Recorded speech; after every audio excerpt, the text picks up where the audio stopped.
Hello and welcome back. Sean here, Mountains Garage, on the sloppy Friday edition. Sloppy as in weather. We had snow yesterday, changing to rain overnight. The rain wasn't quite as effective as I hoped it would be. I ended up having to plow the slush out of my driveway in hopes that it wouldn't freeze solid tonight with ruts, so it's working its way down to pavement. But inside, you can hardly tell the difference.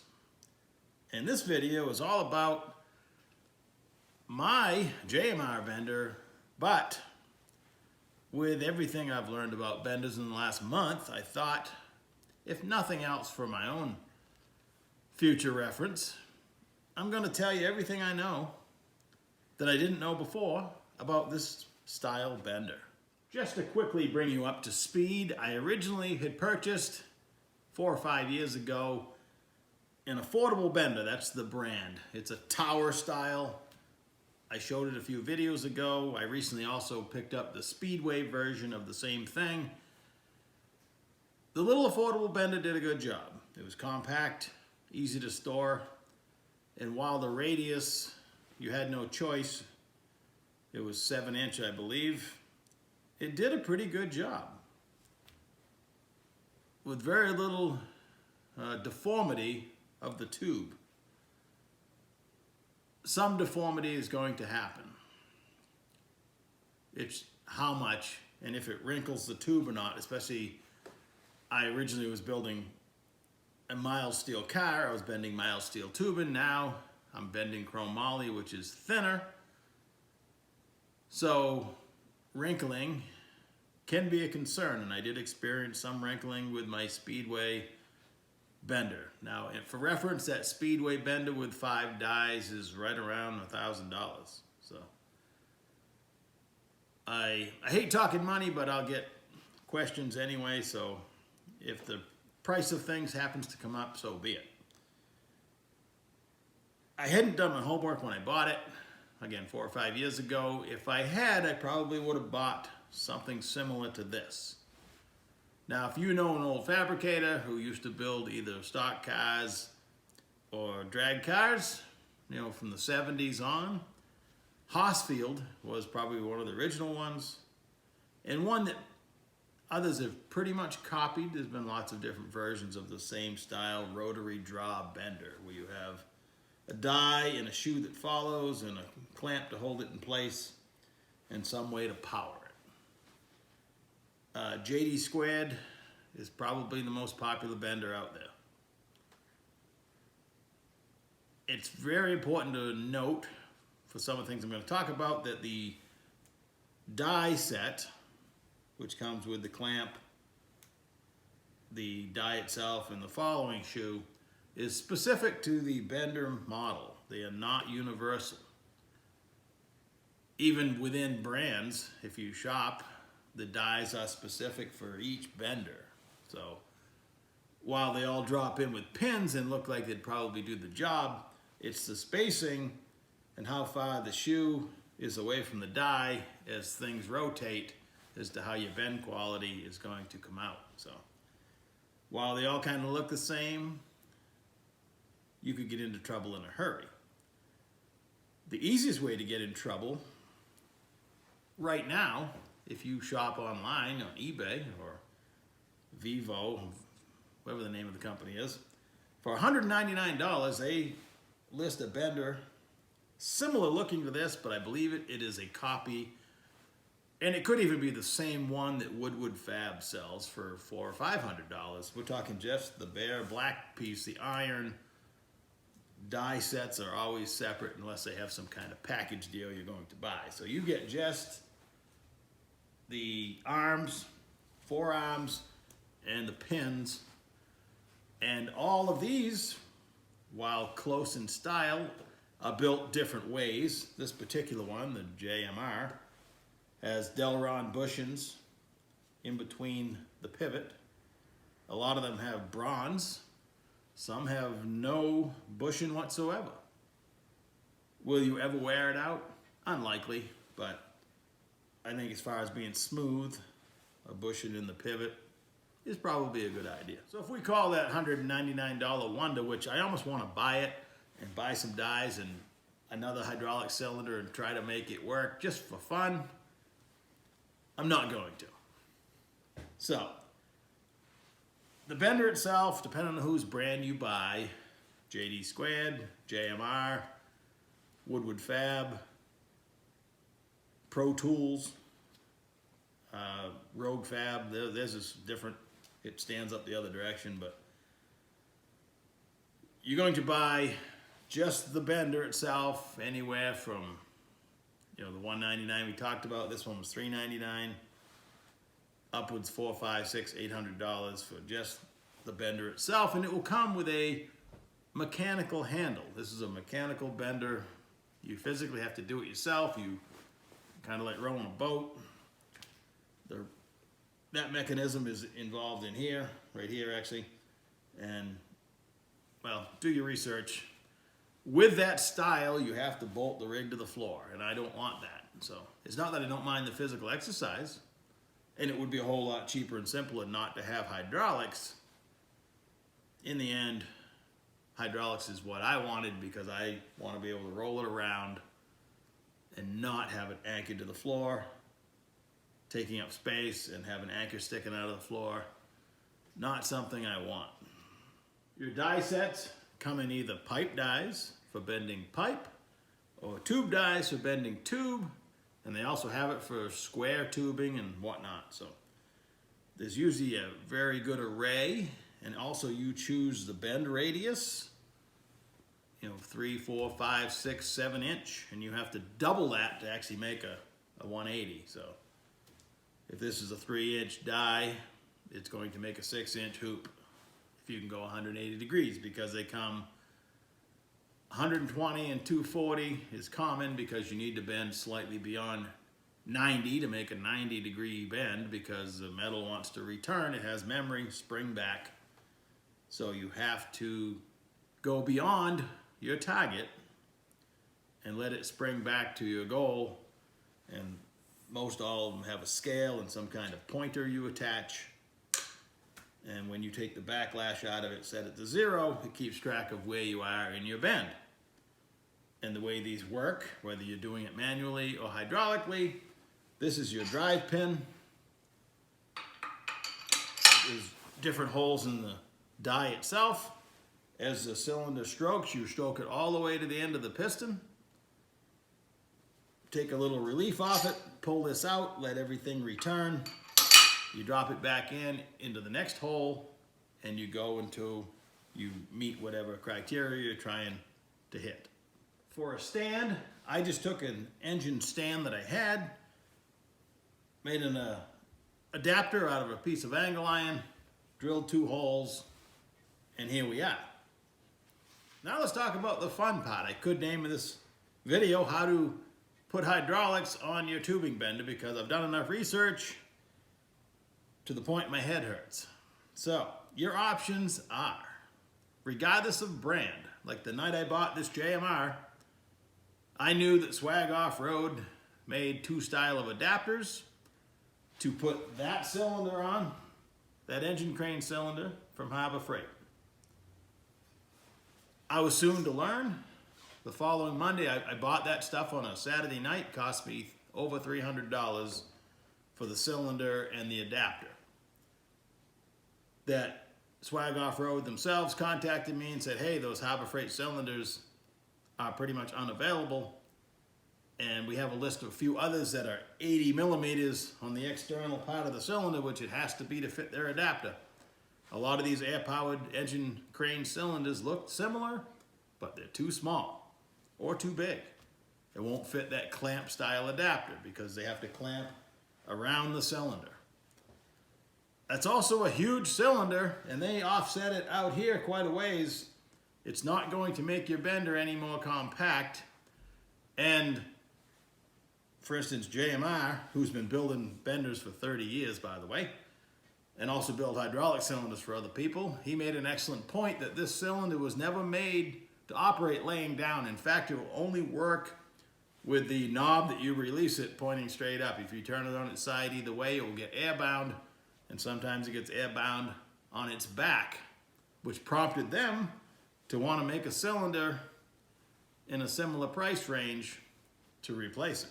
But we're not quite ready to talk about that yet. The next best option, which if I was going to hydraulically equip my bender, I would buy the 2 by 14 inch cylinder, single acting. It is threaded on the end, this end here, and Pro Tools, who makes benders, they sell an adapter kit to fit their bender, and I believe with a little bit of work, you can make that fit your bender.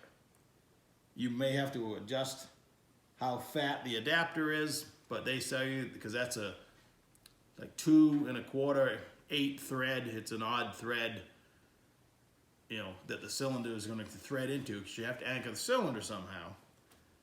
And that adapter is going to pivot, and they give you a fork that would push here.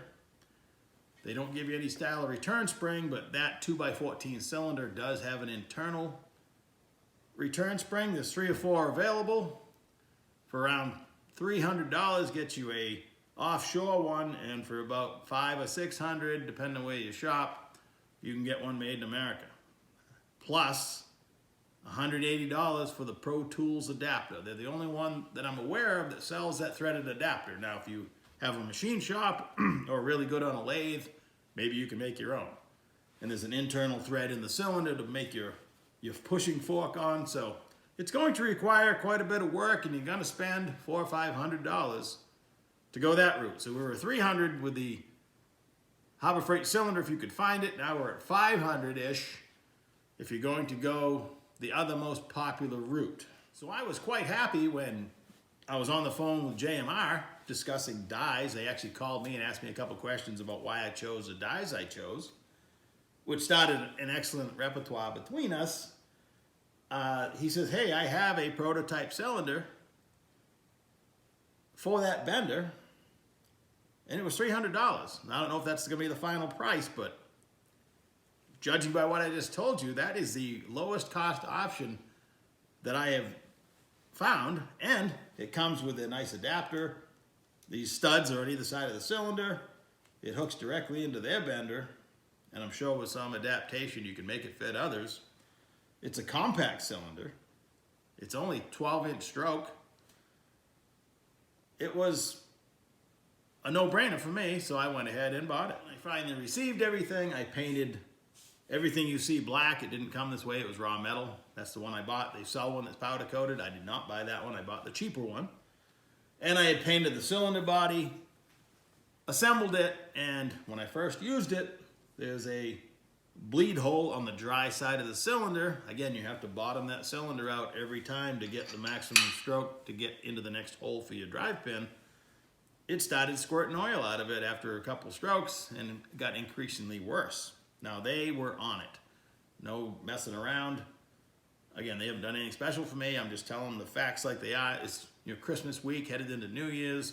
They sent me a cylinder. It got lost. UPS has yet to find it.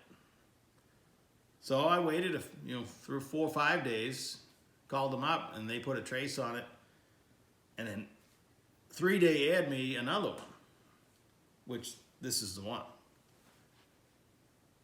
If you ask me, that's pretty good service. And meanwhile, I was unaware that California and Paso Robles, where they're from, is underwater.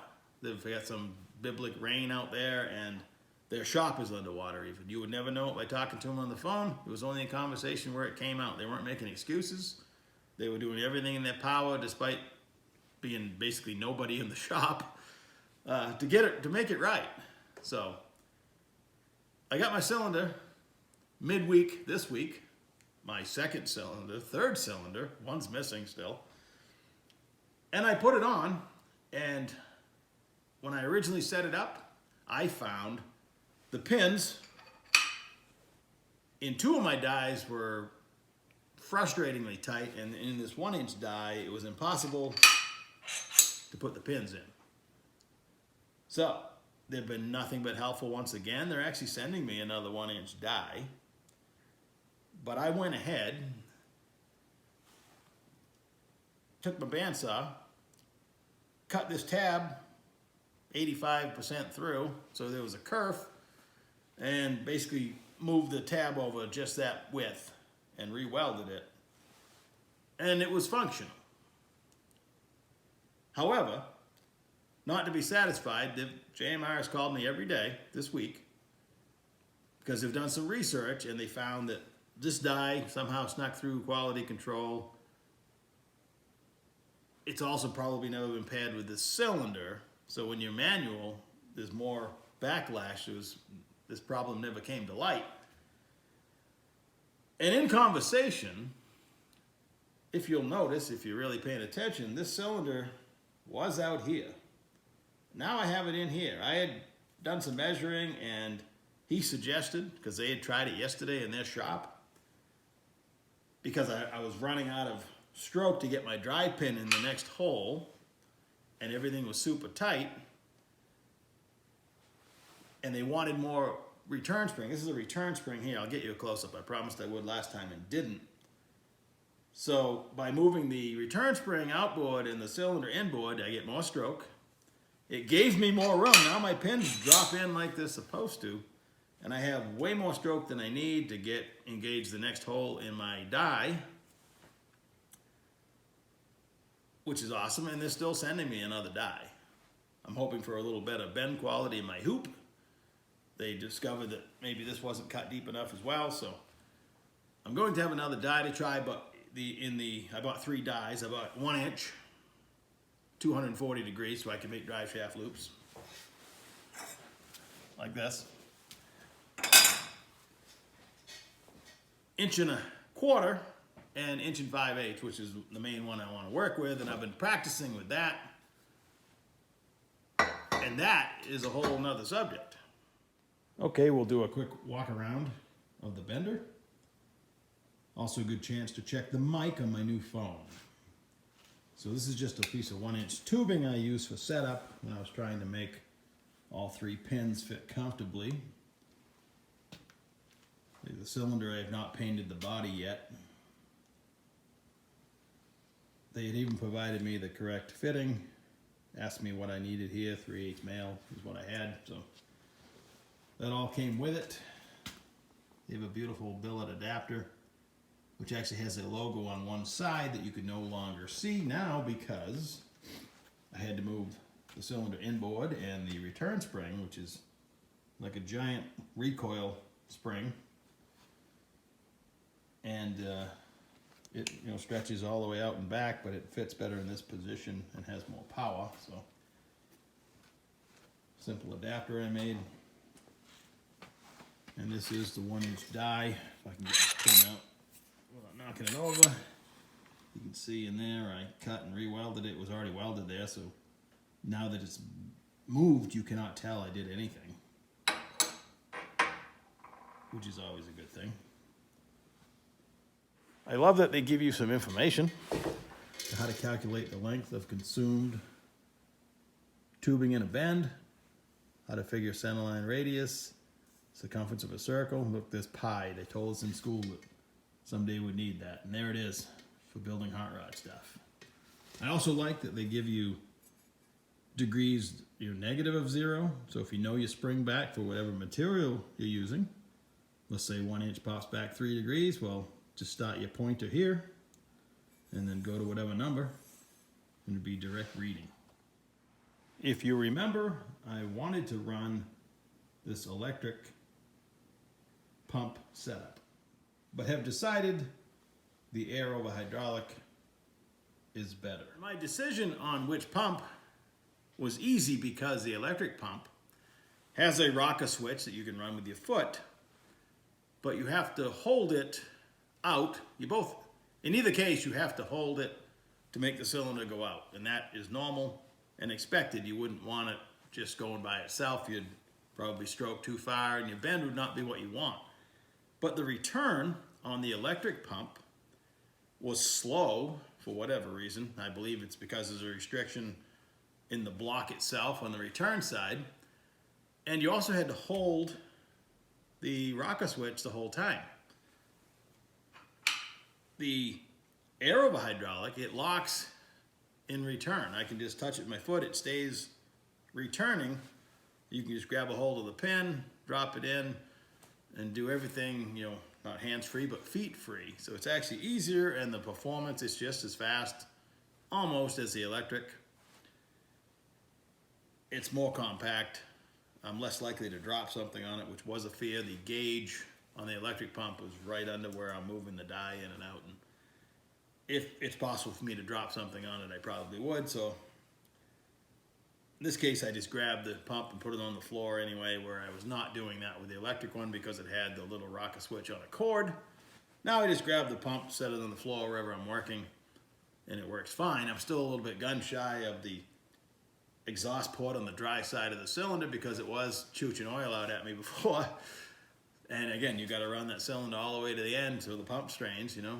So, I mean, I don't go beyond that.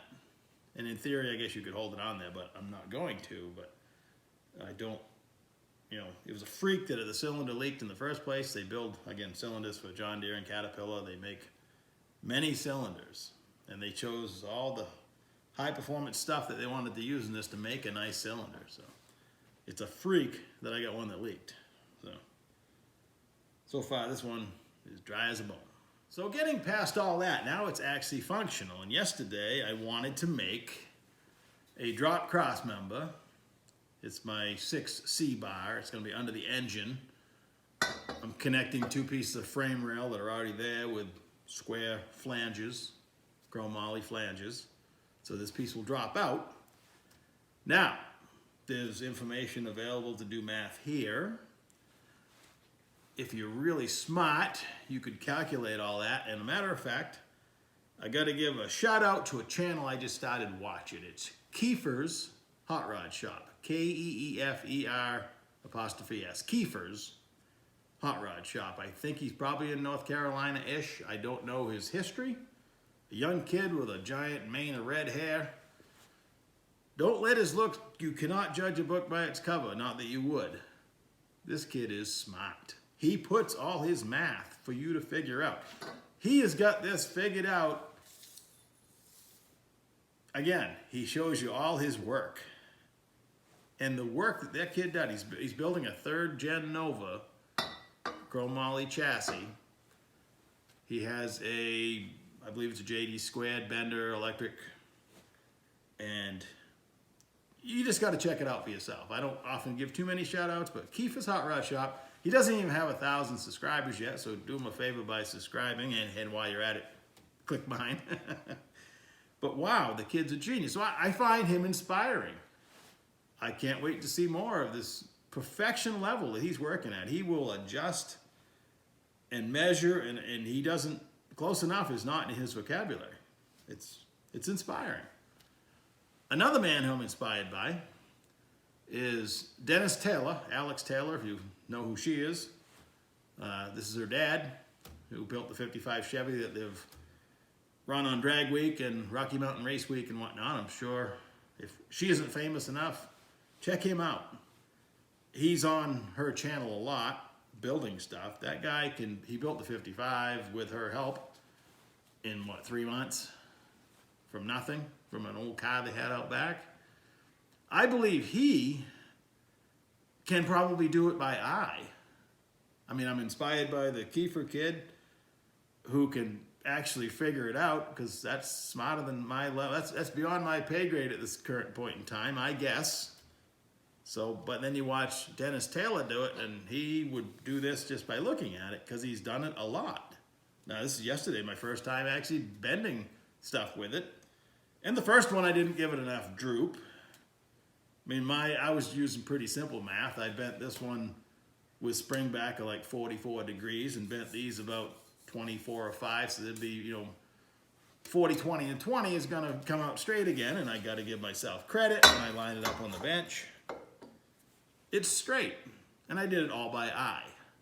Now, is that the most efficient way? This is $40 worth of tubing. This is the third one I made. I only made 2. I made one with the affordable bender just goofing around. So this one's going to fit, I believe. So, this education costs money. So, but anyway, those 2 inspiring individuals when it comes to fabrication. So But I'll just keep poking along and learning as I go. You're never too old to learn. The other day I dreamed up a tool. I'm sure it's available, but I have to make an X in the bottom of the chassis. I need to make the door X's. And when you line up the X, of course, one tube is solid and the other one's going to be two-piece. Well, it's this very simple couple pieces of angle iron and some hose clamps, so I can actually line up the side of the X that is two-piece. So it's pleasing to the eye. I mean, from a strength perspective, a degree or so. Maybe you could catch it with the eye, maybe you couldn't. This one should lock it in straight. But anyway, that's all I got to say about talking about the tubing bender ordeal. And now it's time to just start bending stuff and getting used to using it, because there is a learning curve. All right, I'm out. Catch you later.